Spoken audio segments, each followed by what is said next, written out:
Hello and welcome back to my channel. My name's Heidi and I'm doing a mini series on all things perimenopause, and I'll be talking about the physical and emotional symptoms in perimenopause, and I'll just go through 3 or 4 that I have experienced or am experiencing.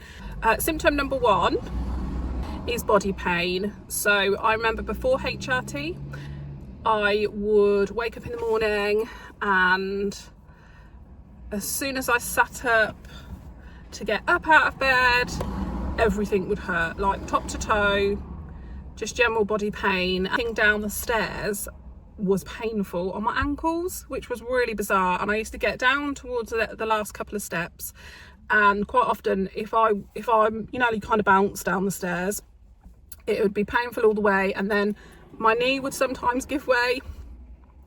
And I remember it happening over a period of time and thinking, this cannot be normal. And you know, when you mention it to friends or family and they say, oh, well, you're getting old. And I was thinking, get out of here. Like, this is not right. This can't be like aging, do you know? So that was the first symptom. I also used to get like a frozen shoulder, they call it, shoulder pain. And since HRT, I've never had shoulder pain, so that's gone away from on the smallest dose of estrogen, and obviously I've gone up in doses. That's never come back. But I have to say, at the moment, my ankle pain, so the knee pain hasn't come back either, but the ankle pain is still it's come back. I have a HRT review shortly where I will discuss that with my doctor, because it is something that's come back, and generally achy. So that's number 1. Number 2 is mood related symptoms.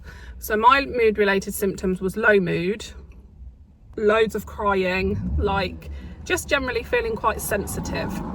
Now, I knew straight away that it wasn't depression, and I know I'm not a doctor, but I have been depressed before, and it was very like low, tearful mood, kind of constant, but I could carry on with my day, but I just never really felt happy throughout the day.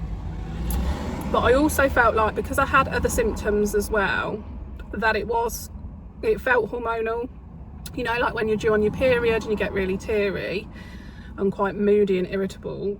It was like that, but I was feeling like it all the time. I'd get up in the morning and think, oh, I've got that low level headache, that kind of thing. That was symptom number 2. And number 3 is memory loss and cognition. Now this one for me was the scariest, because I didn't register straight away that it might be a perimenopause symptom, because it isn't. I think it probably is now more talked about, but at the time I hadn't watched a podcast about memory or cognition or the links with perimenopause. So that was quite scary, and it made me feel quite vulnerable, and I did lose my confidence, because having conversations and then going to talk about something, saying your next sentence, and then it's just gone, there's just nothing there. It was quite scary, and I did think, oh, you know, have I got early signs of dementia, that kind of thing. So that put me in a scary and vulnerable position. And it was only when I researched a little bit more, watched a few more podcasts of people's experiences, and was like, oh, okay, well, this kind of makes sense, because I'm getting all of these symptoms and this is one of them. And lots of women have said that, in fact, I think it's the majority of women experience mood related symptoms. Number 4 is anxiety and intrusive thoughts. Now, I do apologise, because I've pulled up in a nice shady spot because it's really hot today. I don't know if you can see me sweating slightly. There is traffic coming past. I have talked before about driving anxiety, so that's an anxiety I had. I feel like that kind of crept up on me. It was like a gradual, oh no, that's too far for me to go. Oh no, I can't go out in the car in the dark, that's ridiculous. Or I can't see. I used to say I can't see, and my mum would say, well, are you going to get an eye test? I feel like you need to go to the opticians. And I'd be like, no, because I can see reading. turns out that I can't actually, because I've just been to the opticians. So there is a difference in my vision, but driving anxiety is now like a common known symptom of perimenopause. So I definitely had that. And then just normal anxiety. Intrusive thoughts were super scary, and I do still get them sometimes, and that can just, it was a mixture of everything. So I think I've mentioned before, if either of my children went somewhere, I'd be thinking about all the things that could go wrong. What if this happened? What if that happened? If I left the house, I would think, well, what if I come back? What would the girls do if I wasn't here, and if I never come back, and you know, I crashed my car? It was really quite scary. And I know that is like a symptom of OCD.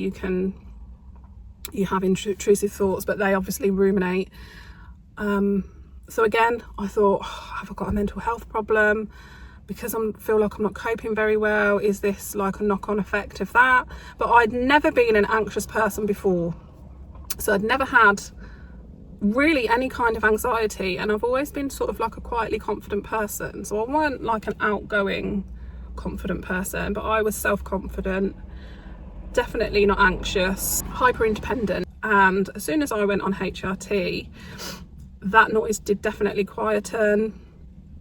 But as I say, I do still get the occasional thoughts creeping in, and again, I think that's linked to me feeling like maybe the HRT is not working. So there are 4 things that affected me physically and emotionally during perimenopause. So I hope that helped someone in some way. That is the last video in my little mini series. That was video number 8. I'm still going to be tracking my experiences in perimenopause, so I hope you stay with me, you come back for the next one. So thank you for watching, and I'll see you again soon. Bye.